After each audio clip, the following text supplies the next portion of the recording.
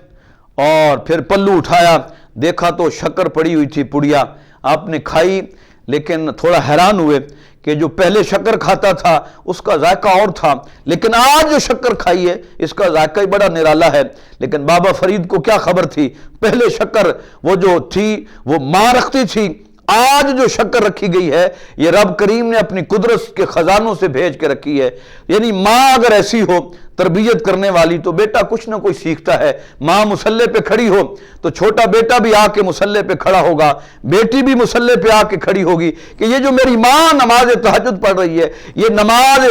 جو پنجگانہ فرائض ہیں وہ پڑھ رہی ہے، تو بیٹا بھی آ کے ساتھ پڑھے گا، بیٹی بھی ساتھ لگ جائے گی۔ جب باپ وضو کر کے گھر سے نکلے گا، سنتیں گھر میں پڑھ کے اور فرض نماز مسجد میں جا کے پڑھے گا، تو بیٹا سوچے گا، سمجھے گا کہ بابا نے گھر میں جو نماز پڑھی ہے وہ کون سی تھی، مسجد میں جا کے پڑھی ہے وہ کون سی تھی۔ جب باپ اور ماں کی زبان میں اخلاص ہوگا اور ان کا کردار صاف ستھرا ہوگا، وہ سچ بولتے ہوں گے، پیار اور محبت کی زبان میں بات کرتے ہوں گے، تو صاف ظاہر بیٹے ان چیزوں کو پک کریں گے۔ ہم نے اس طرف کبھی دھیان نہیں دیا، بس ہم گلا کرتے ہیں جی بیٹے آوارہ ہو گئے، بیٹے نافرمان ہو گئے۔ خدا کے بندے اپنے رویوں میں تبدیلی لاؤ، اپنے رویے درست کرو، اپنا کردار درست کرو، اپنے کردار کو، اپنے رویوں کو، اپنی ڈیلنگز کو، اپنے روزانہ کے معاملات کو سیرت عربی محمد عربی صلی اللہ علیہ وسلم کے مطابق ڈھال لو، اس کے سانچے میں ڈھال لو، اس کے پیکر میں ڈھال لو، پھر دیکھیے گا انشاءاللہ تعالی اللہ تعالیٰ نے فرمایا، حدیث قدسی ہے، فرمایا پھر جو میرا ہو جاتا ہے پھر میں رب ساری خدائی اس کے سپرد کر دیتا ہوں۔ بات اتنی ہے، اپنے رویوں میں پیرنٹس سے،